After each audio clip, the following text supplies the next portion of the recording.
Oke, Assalamualaikum warahmatullahi wabarakatuh, teman-teman semuanya. Selamat datang di pertemuan ke-9 ya. Karena kemarin kita baru aja menghabiskan satu minggu yang sangat berat. Karena teman-teman harus melewati ATS ya, asesmen tengah semester. Dan mudah-mudahan nilainya teman-teman di ATS kemarin itu bisa maksimal ya. Nah, jadi kita flashback dulu karena kemarin teman-teman harus jawab soal. Jadi kita di awal ya, beberapa pertemuan awal itu kita udah ngebahas tentang banyak banget yang basis keislaman ya, tentang how to be entrepreneur yang basic Islamnya kuat gitu, gimana kita dicontohkan dari Nabi Muhammad, kisahnya Nabi Muhammad, terus kisahnya beberapa sahabat-sahabatnya, dan kita juga ngobrolin tentang bagaimana tokoh-tokoh Islam masa kini itu menjalani bisnis yang dia lakukan itu, dan itu basisnya Islami banget. Dan kita juga ngebedah ya di hadis dan di Al-Quran, itu di As-Sof ya, kita ngebahas ayat-ayat yang membahas tentang di situ tuh secara tersurat itu menceritakan tentang berniaga ya. Itu ada di surat As-Sof 10, 11, 12, dan itu salah satu 3 ayat yang selalu saya minta teman-teman ingat karena itu keren banget ya. Oke. Nah, karena basic Islamnya teman-teman sudah punya kuat ya. Saya anggap teman-teman sudah punya kuat ya karena sudah 8 pertemuan.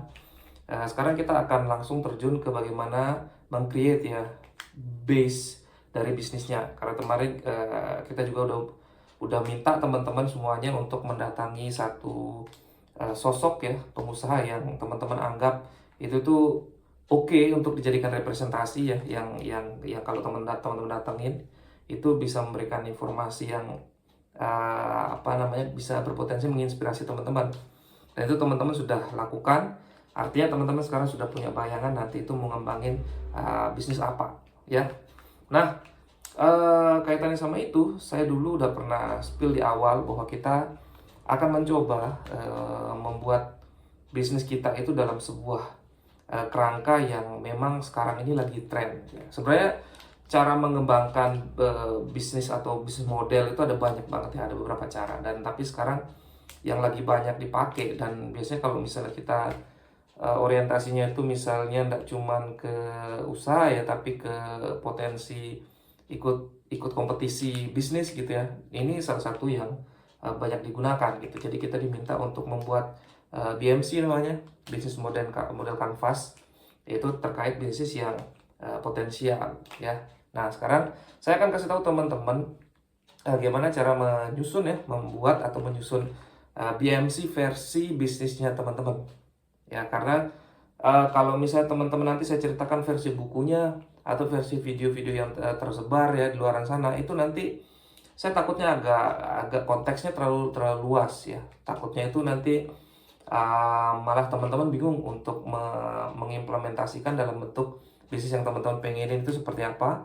Itu jadi nanti saya akan langsung aja praktik menggunakan bisnis yang saya udah ceritakan ya. Nah, jadi saya udah cerita ke teman-teman kalau saya sudah berpraktik cukup lama ya di bidang entrepreneur ini. Saya di situ mengembangkan satu usaha jual beli baju ya, baju cewek, dan itu saya kasih nama Kirana Room, yang nanti teman-teman kalau misalnya belum bisa dicek ya Instagramnya.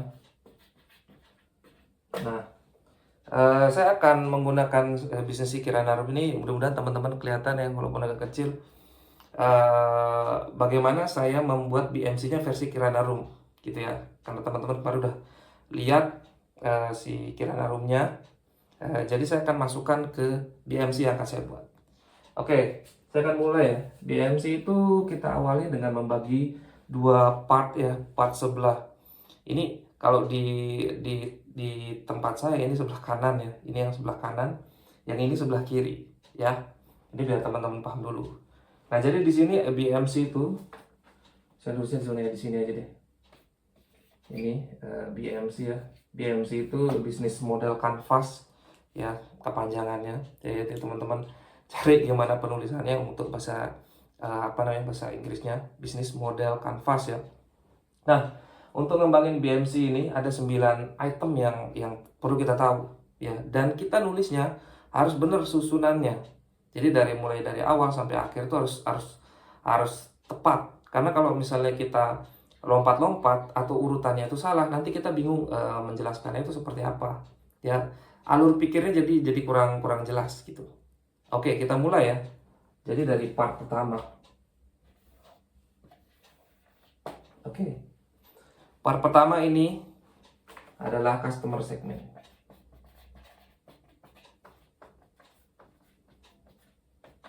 Oke. Jadi seperti yang saya sudah ceritakan di pertemuan sebelumnya bahwa idealnya teman-teman menentukan sebuah bisnis itu hadirnya itu dari permasalahan dulu ya.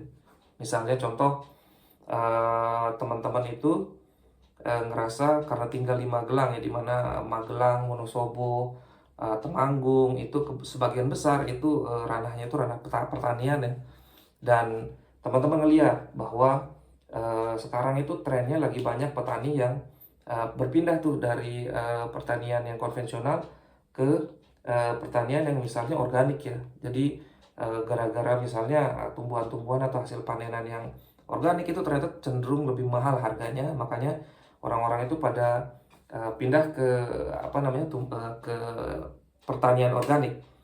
Tapi teman-teman juga ngelihat di situ ada masalah. Kenapa orang itu agak ragu misalnya untuk berpindah secara penuh ya ke organik? Itu karena teman-teman dengar ya, ternyata masih susah nyari pupuknya gitu. Pupuk organik itu masih susah banget, alias masih terbatas banget.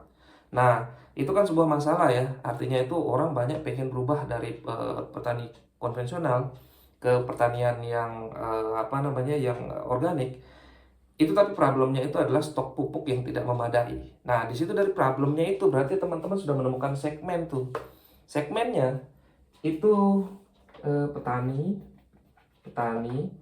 yang mau pindah ke pertanian organik. Nih. Nah, penulisan ini mudah-mudahan teman-teman bisa lihat ya. Jadi nanti kalau teman-teman diulang aja videonya. Jadi kalau teman-teman menuliskan di sini, kalau teman-teman baca di bukunya ya, itu sebenarnya cukup misalnya petani gitu nulisnya, terus orang-orang yang kira-kira membutuhkan membutuhkan pupuknya, atau misalnya reseller petani kayak gitu-gitu. Itu kan terlalu simpel ya. Itu sebenarnya bisa aja teman-teman taruh di sini. Tapi kalau versi saya, kalau saran saya lebih spesifik lebih bagus. Jadi kalau misalnya kita kontekskan sama yang tadi ini kan, kalau misalnya ini kan kita ngomongin tentang pupuk organik ya, ada problem bahwa orang pengen pindah dari pupuk konvensional, pertanian konvensional mau pindah ke pertanian organik. Itu stok pupuknya kurang memadai. Nah itu makanya itu teman-teman itu naruh customer segmennya itu petani-petani yang pengen berubah tapi takut pupuk itu nggak ada pupuknya gitu sederhananya. Nah kalau misalnya kita kontekskan sama Kirana Room ini kan dia jual beli baju ya teman-teman ya. Nah harganya tuh sebenarnya lumayan mahal. Saya dibandingkan sama toko-toko yang itu lumayan mahal. Tapi saya melihat sebuah problemnya itu apa? Orang-orang di luar Pulau Jawa itu sebenarnya pengen banget punya baju-baju yang lagi tren di Jawa gitu. Jadi kan tetap aja terlambat ya trennya di Pulau Kalimantan misalnya, atau di Pulau Lombok, seperti di pulau saya, di tempat-tempat yang lain di luar Pulau Jawa itu pasti dia agak terlambat tuh ngikutin trennya, karena memang ya mesti distribusi dan sebagainya. Dan orang itu sudah difasilitasi dengan adanya jual beli online tuh, tapi problemnya adalah mereka itu takut. Takut apa? Takut ketika dia beli itu ternyata ketipu, nggak dikirim barangnya. Itu pertama satu. Yang kedua, atau mereka itu sudah pesan dan itu barangnya datang, totalnya tidak sesuai sama yang diinginkan. Entah itu ukurannya, entah itu warnanya tidak sesuai, atau di bahannya itu ternyata kacau banget misalnya, atau misalnya ada minor-minor yang lain. Itu mereka jadi takut tuh beli. Padahal secara finansial mereka tuh tidak ada masalah gitu. Ini kan psikologi yang sebenarnya tuh secara finansial tuh nggak terlalu gimana-gimana, tapi mereka khawatir ketipu aja kayak gitu. Nah Kirana Room ini teman-teman unik, dia punya dia jadi customer segmennya itu, kalau saya tulis aja ya, customer segmennya itu adalah orang luar Jawa yang takut ketipu gitu aja ya. Nah, takut ketipu, saya sederhananya gitu. Jadi segmennya itu adalah orang-orang yang khawatir gitu, tidak sesuai nih apa antara yang dia pesan sama yang datang kayak gitu. Nah ini kita udah punya dua contoh aneh ya, penulisan customer segment. Jadi kalau misalnya teman-teman mau dijajan, misalnya dijajan, ya teman-teman harus menemukan masalah yang lebih spesifik lagi gitu, ya. Oke. Nah terus yang kedua, setelah kita ketemu masalahnya, kita ke yang sebelah sini. Ini namanya value proposition. Value proposition ya, di sini. Jadi dari sini ke sini.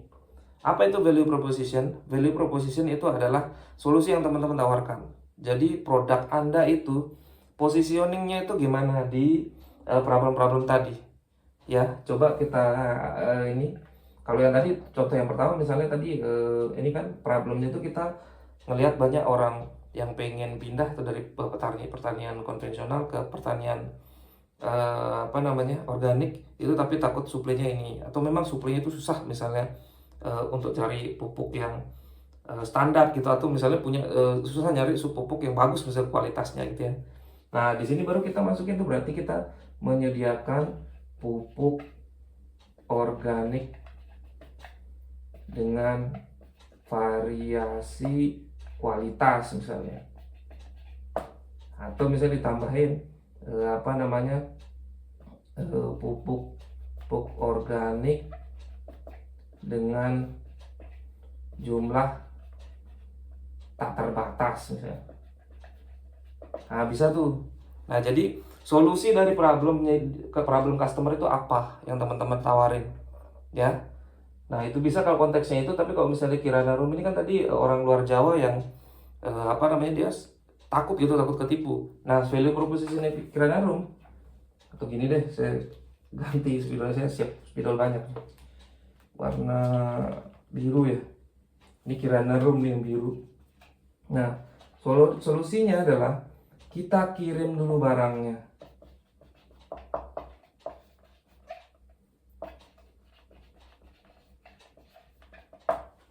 Jadi nih Kirana Room nih konsepnya agak ekstrim, tapi gitu cara strategi yang ternyata saya lakukan itu ternyata ampuh gitu. Ya memang misalnya dari 10 pemesan itu mungkin ada satu dua yang nakal, yang istilahnya itu transfernya lama atau segala macam ya, tapi rata-rata itu pada bayar pada akhirnya. Jadi si Kirana Room ini teman-teman, kalau misalnya ada orang di luar Jawa itu pengen pesen, itu kami kirim dulu barangnya. Jadi orang itu kami tawarkan, silakan boleh kalau Anda tumben pesan di kami itu Anda pilih maksimal 2 pasang ya, dua set baju ya, 2 setel baju. Itu nanti kalau misalnya sudah di sudah di ini kan sudah dipesan gitu, itu nanti kami kirim dulu barangnya. Jadi tidak perlu transfer dulu, tapi cukup kami kirim barangnya, nanti Anda terima barangnya, Anda cek. Kalau misalnya Anda ngerasa itu cocok, itu boleh dikirim, boleh ditransfer ke kami. Tapi kalau misalnya dia tidak cocok, kami minta tolong cukup dikirim balik ke kami. Nah itu strategi yang agak ekstrim, karena kita potensi ditipu sama orang itu gede banget. Tapi faktanya teman-teman, dengan strategi ini ketika kami kirim, orang itu akan melihat, loh beneran apa enggak ini, kita dikirimin dulu gitu. Dan ternyata ketika kami kirim dulu dan mereka itu ngerasa, misalnya kami kirim 2 ya, itu ternyata mereka satu itu dirasa cocok, yang satu itu dirasa tidak cocok, itu kita bilang, kami silakan Kak dibayar yang satu aja, yang satunya dikirim balik ke kami.